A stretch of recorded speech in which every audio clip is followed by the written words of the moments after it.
Hi hello नमस्कार friend, Archana fashion studio या चॅनलमध्ये तुम्हा सर्वांचे मनपूर्वक स्वागत आहे. आणि आज आपण इथे शिकणार आहोत कोट कॉलर जॅकेट म्हणजेच कोटी. तर तुम्ही पाहू शकताय मी इथे 1 इंच ओपन बाजूने 1 इंच एक्स्ट्रा सोडून दिले आहे, कारण आपल्याला इथे कोट कॉलर कोटी बनवायची आहे म्हणून.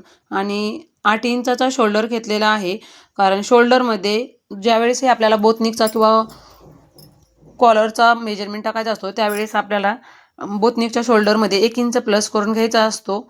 आणि इथे मी कॉलरचा चौथा मायनस हाफ इंच करून गळ्याच्या रुंदीचे माप टाकलेले आहे. आणि गळ्याच्या उंचीचे माप टाकण्यासाठी आपल्याला कॉलरचा चौथा प्लस हाफ इंच करून घ्यायचा असतो. आणि असा एक रेडी बॉक्स करून घ्यायचा आहे त्या उंचीचा आणि रुंदीचा.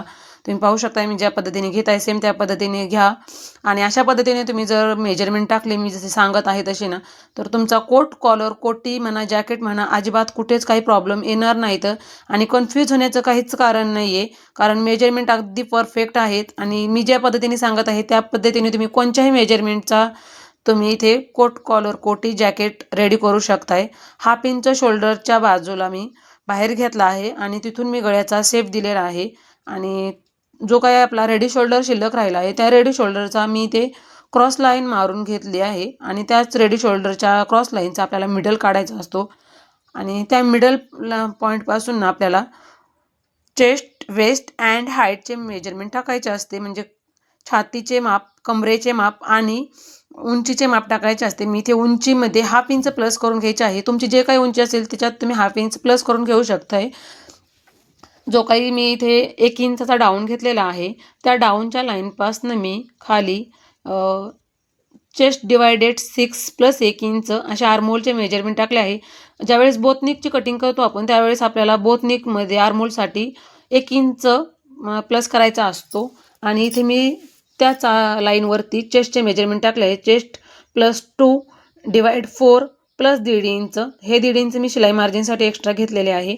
तुम्हाला 1.5 इंच 2 इंच काय घ्यायचे असते ते तुम्ही घेऊ शकताय.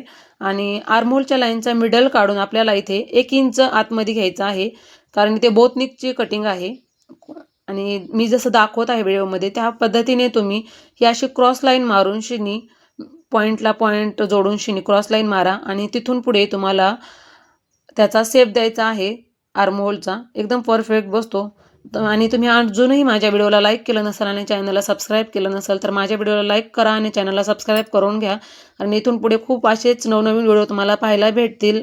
कटिंग, ड्राफ्टिंग, स्टिचिंग सर्व काही व्हिडिओ तुम्हाला पाहायला भेटतील फॅशन डिझाईन रिलेटेड. आणि उंचीच्या लाईनवरती मी इथे तुम्ही पाहू शकता कमरेचा चौथा घेतला आहे. कमरेचा चौथा प्लस 1.5 इंच घ्यायचा आहे.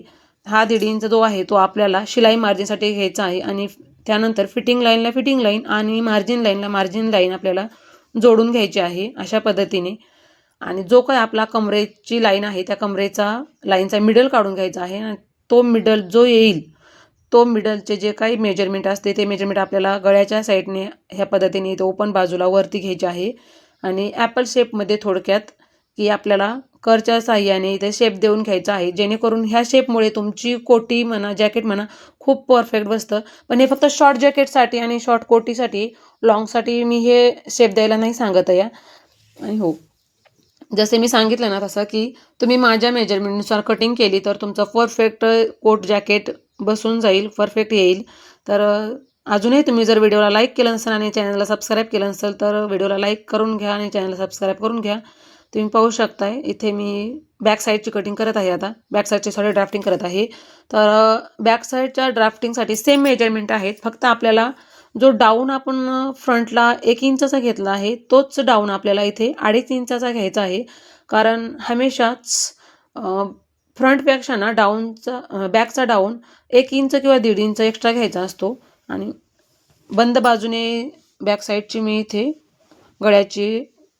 बंद बाजूने गळ्याची मेजरमेंट टाकले आहे, तुम्ही पाहू शकता. आणि कॉलरचा जो आपला 2.5 आला होता तो घेतला आहे. आणि 1.5 इंचावर शोल्डरसाठी मार्क करून घेतले आणि हे असे क्रॉस लाईनमध्ये जोडून घेतले. आणि परत तीच प्रोसेस त्याच शोल्डरच्या क्रॉस लाईनचा मिडल काढायचा. आणि तिथून पुढे आपल्याला छातीचे, कमरेचे आणि उंचीचे माप टाकायचे आहे. आणि उंचीच्या माप सेम आहे, हाफ इंच प्लस करून घ्यायचे आहे जे काय आपली उंची आहे त्याच्यामध्ये. आणि जो डाऊन घेतला आहे आपण 2.5 इंचाचा तिथून पुढे आपल्याला 7 इंच आर्महोल लाईन मारून घ्यायची आहे.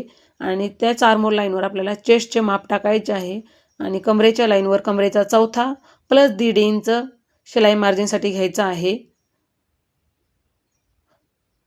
हे पहा अशा पद्धतीने. आणि परत फिटिंग लाईन आणि मार्जिन लाईन जोडून घ्यायची आहे. आणि हो, इथे ना बॅक साईडला आर्महोलचा ना जो शेप आहे तो एकदम सिंपल द्यायचा आहे. त्याच्यात कुठल्याही पद्धतीने आपल्याला कसलंही मेजरमेंट वगैरे घ्यायची जरूरत नाही. आणि जो काय आपला हा शोल्डरचा जो क्रॉस आपण घेतला होता ना, त्याचा मिडल काढला होता, त्या मिडलपासून खाली जे काही आपल्याला डाऊनच्या लाईनपर्यंत उंची येईल ती उंची आपल्या गळ्याची उंची असते. माझं इथं 1.25 इंच आले होते. त्या पॉईंटपासून आपल्याला हे कॉलरसाठी असतं. ज्यावेळेस आपल्याला किंवा पॅक नेक गळा करायचा असतो, आपल्याला पॅक नेक करायचा असतो बॅक साईडला, त्यावेळेस असं मेजरमेंट घ्यायचं असतं इथे. आणि तुम्ही पाहू शकता अर्धा इंच बाहेर काढून शिन्नी मी सेम पद्धतीने गळ्याचा शेप दिला आहे. आणि इथे पण मी तसंच सिंपली आर्महोलचा शेप दिलेला आहे. जर तुम्हाला माझे व्हिडिओ आवडत असतील तर माझ्या व्हिडिओला लाईक करा, चॅनलला सबस्क्राईब करा. तर भेटूया पुढच्या व्हिडिओमध्ये. तोपर्यंत थँक्यू, बाय बाय.